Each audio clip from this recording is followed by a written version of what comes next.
Nous sommes aujourd'hui le jeudi 7 mars 2024. Fernand Deligny dit: deux mondes, il y a celui des formules, formulettes, charades et paraboles, et celui de ce qui se passe à tout moment ici-bas pour qui veut aider les autres.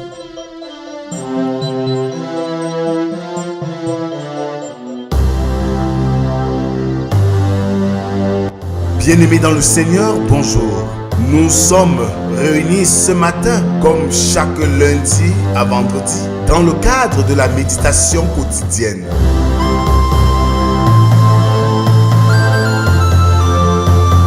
La méditation quotidienne est un moment de recueillement, de prière, de chant, de méditation de la parole de Dieu pour ainsi préparer notre journée.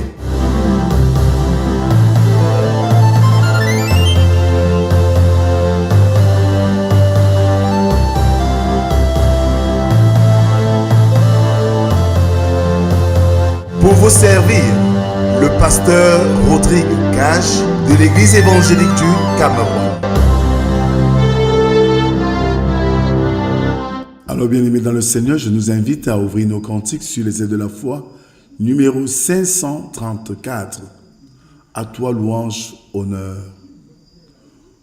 Oh, que toute la terre entonne un hymne à ton honneur, que l'univers entier résonne de ta gloire, ô Sauveur.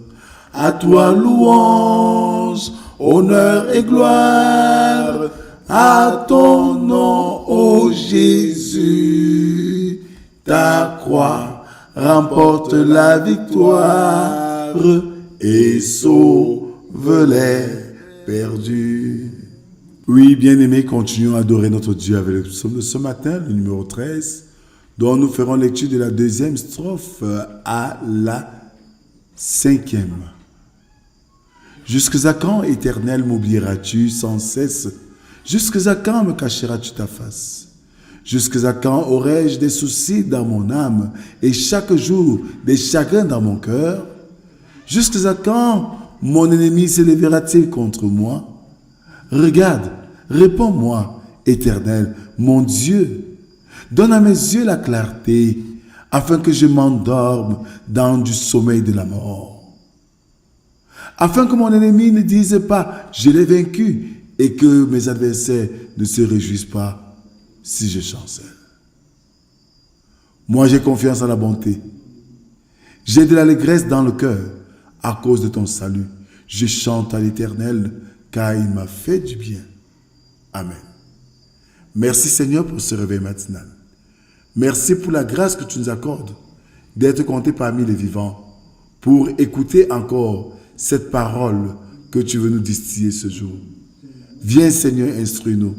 Viens Seigneur, parle. Nous t'écoutons. Amen. Ce matin, nous méditons dans l'évangile de Jésus-Christ selon Marc, chapitre 12, versets 1 à 12. Marc, chapitre 12, versets 1 à 12. Je vous donne le teneur.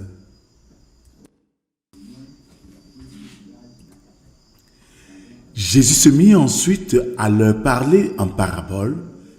Un homme planta une vigne.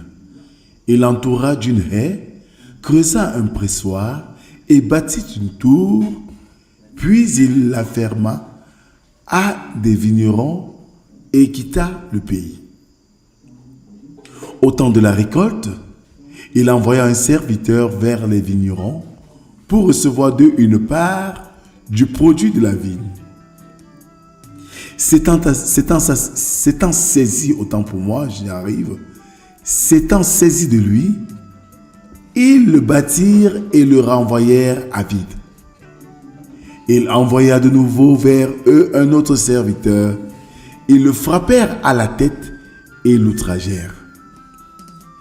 Il envoya un troisième qui tuèrent, puis plusieurs autres qu'ils battirent ou tuèrent. Il avait encore un fils bien-aimé. Il envoya vers eux le dernier en disant, ils auront du respect pour mon fils. Mais ces vignerons dirent entre eux, voici l'héritier. Venez, tuons-le, et l'héritage sera à nous. Et ils se saisirent de lui, le tuèrent et le jetèrent hors de la vigne. Maintenant, que fera le maître de la vigne? Il viendra, fera périr les vignerons et il donnera la vigne à d'autres. N'avez-vous pas lu cette parole de l'Écriture? La pierre qu'ont rejetée ceux qui bâtissaient est devenue la principale de l'angle. C'est par la volonté du Seigneur qu'elle est devenue, et c'est un prodige à nos yeux.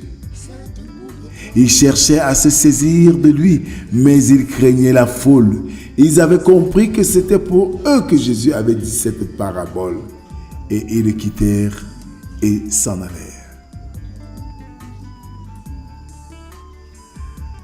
Bien-aimés, voici là la parabole du vigneron et des cultivateurs. Christ montre dans cette parabole qu'il mettait de côté l'Église juive. Il est triste de penser au traitement ignoble que les fidèles serviteurs de Dieu ont dû subir de tout temps de la part de ceux qui ont pu jouir des privilèges qu'offre l'Église sans produire pour autant en retour des fruits. Dieu finalement envoya son Fils bien-aimé. On aurait dû s'attendre à ce que ce Fils que le Maître aimait soit également respecté et aimé par les hommes. Mais au lieu de l'honorer en tant que fils et héritier, ils l'ont cependant haï. La louange que nous pouvons offrir à Christ provient de Dieu. C'est parce que ce dernier que nous exaltons, son Fils, en notre cœur, que nous pouvons y établir son trône. Si tel est le cas, cela ne peut être que merveilleux à nos yeux. Les Écritures, les fidèles prédicateurs et la venue de Christ en chair nous poussent à rendre à Dieu ici-bas la louange qui lui est due.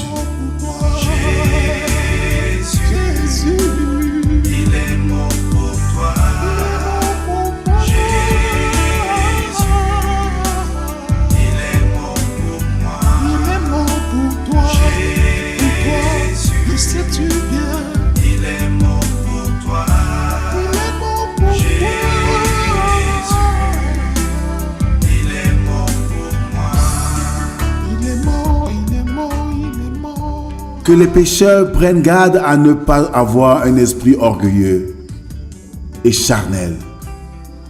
S'ils s'insultent ou méprisent ceux qui professent Christ, ils lui auraient fait subir le même sort aux dieux s'ils avaient vécu au temps où le Seigneur était en ce monde.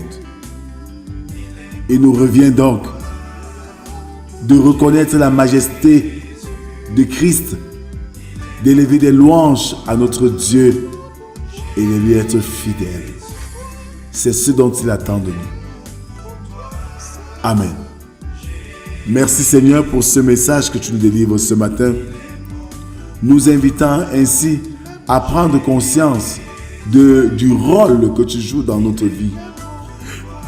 Nous te prions Seigneur pour ton Église, pour la jeunesse d'aujourd'hui, qui aujourd'hui s'intéresse plus au monde charnel qu'au monde spirituel.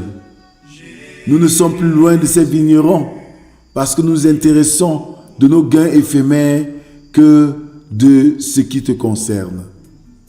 Viens Seigneur, régner en nous.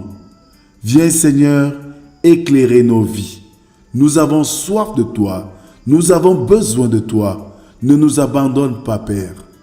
C'est au nom de Jésus-Christ, ton Fils, que nous t'avons prié. Lui qui nous a appris à te dire, notre Père qui es aux cieux, que ton nom soit sanctifié, que ton règne vienne, que ta volonté soit faite sur la terre comme au ciel. Donne-nous aujourd'hui notre pain de ce jour. Pardonne nos offenses, comme nous pardonnons aussi à ceux qui nous ont offensés. Ne nous soumets pas en tentation, mais délivre-nous du mal, car c'est à toi qu'appartiennent le règne, la puissance et la gloire pour les siècles des siècles. Amen. Le Seigneur nous a donné la vigne qui est ce monde avec tous ses joyaux. Et il nous a donné des prophètes pour nous instruire. Nous les avons tués. Il nous a envoyé son Fils pour qu'il nous montre le chemin. Nous l'avons crucifié. Il est mort pour nous, à cause de nous. Alors, bien-aimés, prenons conscience de cette réalité. Cherchons la face de Dieu. Restons à son écoute. Que la grâce, la paix et l'amour de Dieu soient et demeurent sur chacun d'entre nous. Au nom du Père, du Fils et du Saint-Esprit, un seul Dieu, éternellement béni. Shalom.